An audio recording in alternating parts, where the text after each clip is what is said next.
বিবাহ বহির্ভূত যেই কোনো সম্পর্ক জিনা।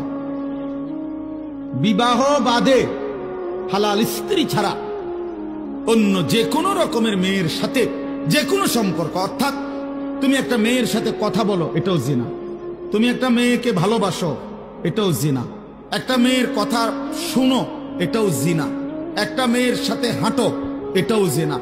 কোনো ভিন মেয়েকে ছুঁয়ে দিলা, এটাও জিনা। তার দিকে তাকায় থাকলা, এটাও জিনা। তাকে নিয়ে কল্পনা করলা অন্তরে, এটাও জিনা। আবার লজ্জাস্থানের জিনা করলে এটাও জিনা। চোখেরটাও জিনা, হাতেরটাও জিনা, কানেরটাও জিনা, দিলেরটাও জিনা, পায়েরটাও জিনা, লজ্জাস্থানেরটাও। একেবারে স্পষ্ট কোরআন শরীফে বিবাহ বহির্ভূত সম্পর্ককে প্রেম বলে না, ভালোবাসা বলে না, ব্যভিচার বলে, জিনাকার বলে।